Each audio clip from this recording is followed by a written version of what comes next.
Diwali special. Lakshmi माता ने खुद कहा है, मैं ऐसे लोगों की तिजोरी कभी नहीं भरूंगी। जी हाँ, शास्त्र सम्मत बात है ये। शास्त्रों में माता लक्ष्मी ने ऐसे निर्लज लोगों की भर्त्सना की है और ऐसे लोगों के द्वार पर दस्तक नहीं देती है। आप कहेंगे कि जो लोग जितने निर्लज होते हैं वो तो उतने ही धनी होते हैं, लेकिन परिणाम ज़ीरो होता है अंततः।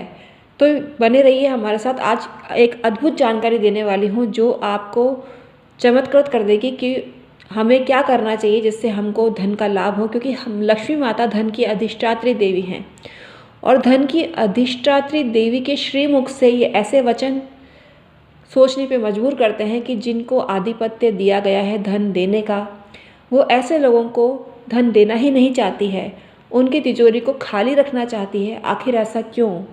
तो आज ऐसी जानकारी आपको दे रहे हैं चकित करने वाली, और आप सोचने पे विवश हो जाएंगे, अपने दोषों को जान पाएंगे कि आपके घर में आखिर माता लक्ष्मी नहीं आना चाहती है। तो आखिर क्यों नहीं आना चाहती है? पहली और इम्पोर्टेंट बात यह है कि जिस घर में गणेश जी और भगवान विष्णु की पूजा नहीं होती है, वहाँ तो सवाल ही पैदा नहीं होता माता लक्ष्मी के आगमन का। तो भगवान गणेश की श्रद्धापूर्वक पूजा करें और भगवान विष्णु की भी साथ में पूजा करें, तो लक्ष्मी का सदैव वास आपके घर में होता रहेगा। जब ऋषि मुनियों ने और ब्राह्मण वर्ग ने माता लक्ष्मी से ये सवाल किया और माता लक्ष्मी ने ये बोला, उन्होंने माता लक्ष्मी से क्या कहा कि आप देवलोक और भूलोक पर सहज रूप से पधारें। उनका यह वचन सुनकर माता लक्ष्मी प्रसन्न हुई और ब्राह्मणों की आज्ञा से निर्भय होकर चलने के लिए उद्यत हुई। और फिर वो बोली कि मैं आप लोगों की आज्ञा से देवताओं के घर जाऊंगी और भूलोक पर मैं किन के घर नहीं जाऊंगी, ये आपको बताती हूँ। इसका पूरा विवरण मुझसे सुने। माता लक्ष्मी खुद कह रही हैं, पुण्यात्मा गृहस्थी उत्तम नीति के जानकार के यहाँ स्थायी रूप से निवास करूँगी और उनकी रक्षा सदैव करूँगी। लेकिन जो लोग अपने गुरु, देवता, माता पिता, भाई बंधु, अतिथि और पितृलोक को रुष्ट करते हैं, मैं उनके घर कभी नहीं जाऊँगी। जो मिथ्यावादी हैं, पराक्रमहीन हैं, दुष्ट हैं और सदैव ये कहते हैं कि मेरे पास कुछ है ही नहीं, वहाँ मैं कभी प्रवेश नहीं करूँगी। जो दूसरे का धन हड़पते हैं, झूठी गवाही देते हैं, विश्वासघाती हैं, कृतघ्न हैं, मैं उनके घर में कदापि प्रवेश नहीं करूँगी। उनकी तिजोरी को हमेशा खाली रखूँगी। जो लोग चिंताग्रस्त हैं, भयभीत हैं, महान पापी हैं, कृपण हैं, उनके घर में तो मेरा प्रवेश करने का सवाल ही पैदा नहीं होता। जो स्त्रियों के वशीभूत रहते हैं, जो कुलटा स्त्री के पति हैं, वहाँ भी मेरा प्रवेश नहीं होगा। जिस घर में सदा कलह होती है, जिस घर की स्त्री अपनी चलाती है, वहाँ भी मेरा जाना संभव नहीं है। जहाँ श्री हरि का कीर्तन नहीं होता है, वहाँ भी मैं प्रवेश नहीं कर सकती हूँ।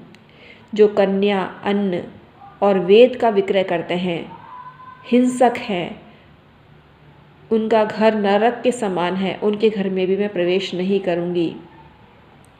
जो सदैव धन एकत्रित करने में लगे रहते हैं और पराक्रम पुरुषार्थ करके धन का खर्चा नहीं करते हैं, उनके घर में भी मैं प्रवेश नहीं करूँगी।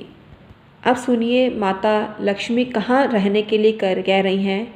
माता लक्ष्मी स्वयं अपने श्रीमुख से कह रहे हैं, जहाँ भगवान श्री विष्णु की पूजा अर्चना होगी, उनके गुणों का कीर्तन होगा, वहाँ मैं सदैव स्थायी रूप से निवास करूँगी। जिस स्थान पर श्री कृष्ण और उनके भक्तों का यशोगान होगा, वहाँ भी मैं सदैव उनकी तिजोरी में कैश के रूप में विद्यमान रहूँगी, जेवर के रूप में विद्यमान रहूँगी। जहाँ शालिग्राम जी की पूजा होगी, वहाँ भी मैं सदैव निवास करूँगी।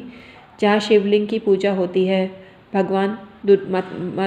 भगवती की दुर्गा की उपासना होती है, ब्राह्मणों की सेवा में संपूर्ण धनराशि खर्च की जाती है, वहाँ भी मैं विद्यमान रहूँगी। सदैव देवताओं की अर्चना की जाती है, वहाँ भी मैं विद्यमान रहूँगी।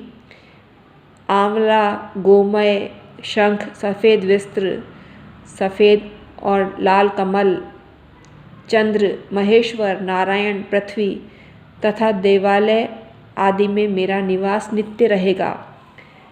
तो ऐसा महालक्ष्मी ने कहा है।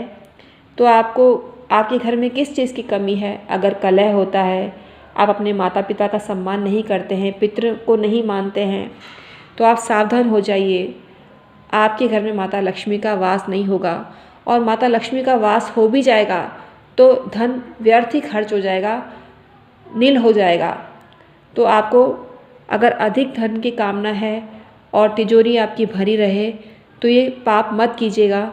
ऐसा करने से आपको सब दोषों से मुक्ति हो जाएगी और आपके घर में सदैव लक्ष्मी माता का निवास होगा। जिस जिस घर में विष्णु भगवान की पूजा होगी, माता लक्ष्मी उस घर में निवास करती हैं, ऐसा माता लक्ष्मी ने स्वयं कहा है।